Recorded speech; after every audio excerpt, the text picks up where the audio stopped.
Hello, today we are going to be reviewing our translations using absolute value functions.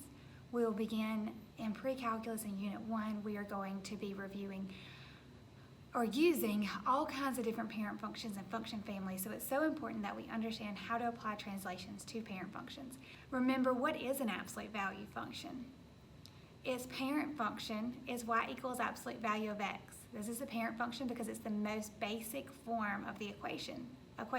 There's nothing being added, subtracted, multiplied, or anything like that. So let's establish the graph. We can create a table of values, and in any graph we can really do this. Let's start with -2. The absolute value of -2 is 2. The absolute value of -1 is 1. The absolute value of 0 is 0. The absolute value of 1 is 1. And lastly, the absolute value of 2 is 2.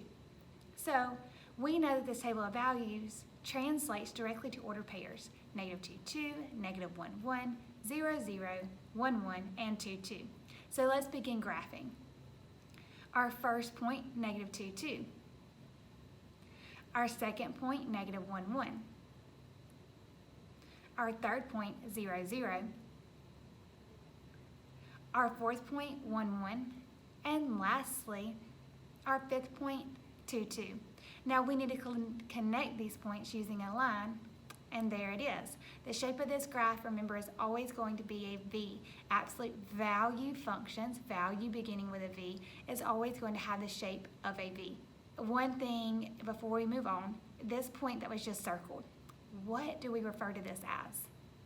The vertex. It's a critical point because it's going to be pretty much our starting point of what we use whenever we start applying translation. So that's a very important part of the graph each time to be aware of.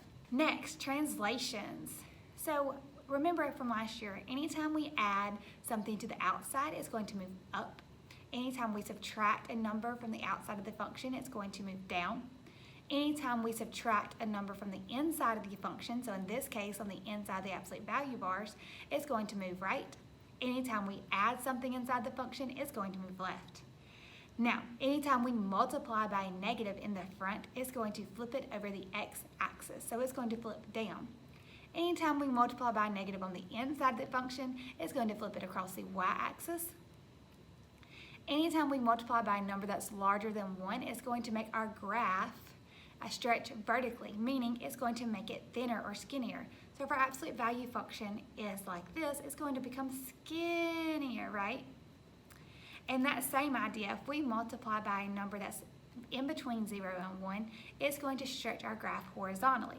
So instead of our absolute value function being here, now we're going to make it wider by going farther out. Example 1, we're going to graph the absolute value function, absolute value of x minus 2 plus 4. We have a -2 on the inside. Where does that go? It's going to go to the right. And then plus 4 on the outside is going to go up. So here we have our graph. And we can begin this by using our vertex, which is normally at 0, 0. And we're going to move it right 2, up 4. And then we need to know that our slope is a 1. We understand that there is a 1 in front of our absolute value bar. So we need to go up 1 over 1 from our vertex, and then we need to go up 1 over 1 again. And remember, this is a V, so it's going to look the exact same on the other side. This is a symmetric function. So we're going to go up 1 to the left 1, and up 1 to the left 1, and connect this with a line. Now, maybe you don't want to think about it in quite that way, so I'm going to show you a different way to think about it. Same function, same translations. -2 on the inside, we're moving right. +4 on the outside, we're moving up. We still understand that there's a 1 out front. But let's go ahead and let's establish our parent function. Now we're going to move our parent function all together at one time. We're moving right 2, up 4. There we go. That's the same exact thing as the other problem that we just looked at, because it is the same problem, just a different strategy for graphing it. Example 2.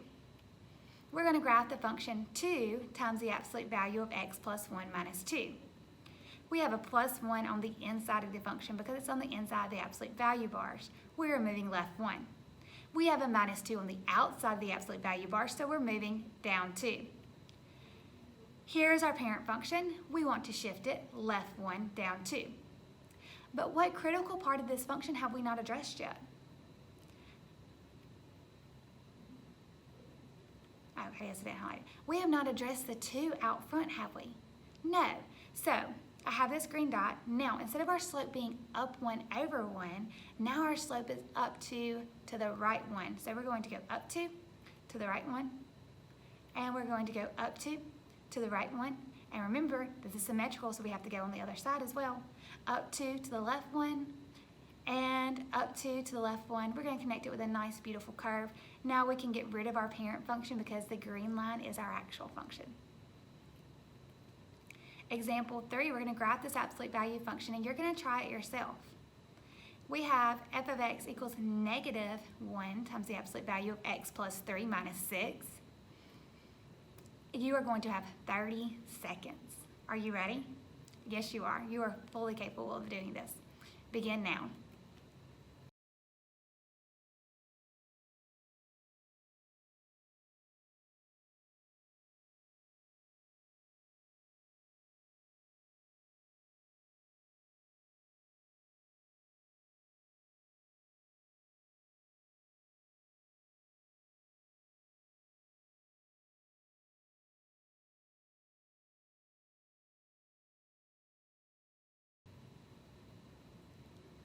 All right, time's up. So what did you do with your vertex? Where did you shift it? Did you shift it left 3? Did you shift it down 6? I hope so. So we have our parent function. We're going to shift left 3 and down 6. But what else is important about this function? We have a negative out front, and that's going to make our function flip over, right? It's going to make it flip. So now, there we go. That is our graph of f of x. How wonderful is that? Hopefully this is a very good refresher of translations. If you have any questions, let me know. Have a great day.